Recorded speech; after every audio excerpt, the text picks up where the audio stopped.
आर्थिक गुन्हेगारी एकदा वाढली. आता श्रीरामपूरचं प्रकरण घडलं काल परवा, त्याजवळ कट्टे घेऊन फिरणारे लोक होते, मोस्ट वॉन्टेड लोक होते सगळी.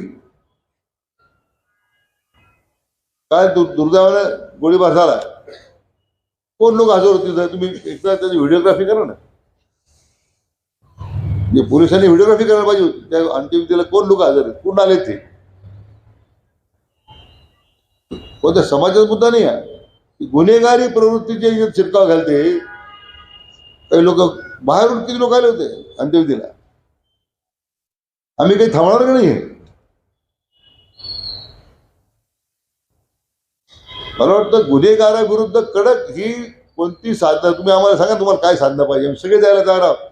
ही सगळी गुन्हेगारी जिल्ह्यात त्याचा बिमोड झाला पाहिजे. खारगे साहेब, माहिती मला विनंती आहे. शेवगावमध्ये ज्यावेळी दंगल झाली, मी स्वतः गेलो, त्यावेळी सगळ्या मोठ्या गुटख्याच्या फॅक्टऱ्या कोण चालवतो? पाथर्डीत कोण गुटखे फॅक्टरी चालवतो? हा पैसा कुठं जातो? हा हरामाचा पैसा कोणाचा कोण मिळवतो? आणि हाच पैसा मग गुन्हेगारीला जातो. ठीक आहे, माझ्या तुझ्याच्या निवडणुकीचा माझा फटका बसला शेवगाव, मी त्याचा विचार करत नाही. राजकीय किंमत किती मोजू आपण, पण गुन्हेगाराला शासन झालं पाहिजे ही माझी आपल्याला या निमित्ताने विनंती आहे. आज श्रीरामपूर गुन्हेगाराचा अड्डा झालेला आहे. तीच नेवासा आहे आणि ते परिणाम आमच्या शिर्डीवर झालेला. मोकाट गुन्हेगार फिरताय, तिथं वाटत ते करताय.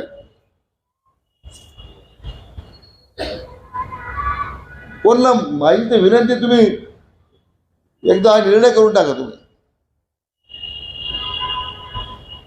आणि मग एखाद्या विषयी समाजावर कारवाई होती, आपण चर्चा होते. पण ते गुन्हेगार जर समाजात असतील तुम्ही करणार का? मला आश्चर्य वाटलं, एक जर्मन बेकरीचा आरोपी, त्याच्या अंत्यविधीला हजारो लोक जमतात. देश कोणत्या दिशेला चाललाय? देशद्रोही कारवाई करणाऱ्याच्या अंत्यविधीला ठीक आहे, दुर्दैवाचा अंत कसा झाला असेल वेगळा आहे, पण लोक त्याचा उत्सव साजरा करतात. म्हणजे लोक त्याचा निषेध हजर राहतात. संताप येतो आपल्यासारख्या एखाद्या माणसाला की काय चाललं का आपल्यामध्ये. आणि ते लांघन चालून आपली काही मंडळी करतात राजकीय पक्षाची मता करता. तो जर्मन बेकरीचा मुख्य आरोपी होतो. हजारो निरपराध लोक त्या ठिकाणी, काही निरपराध लोक मारले गेले त्या जर्मन बेकरीच्या बॉम्बस्फोटमध्ये. लोकांचं धाडस किती वाढलेलं आहे. हे धाडस काय वाढलं? कारण गुन्हेगारीवर आम्ही अंकुश ठेवू शकलो नाही, त्यामुळे धाडस वाढलेलं आहे. माहीत तुम्हाला विनंती आहे, जाहीरपणे मुद्दाम बोलतोय.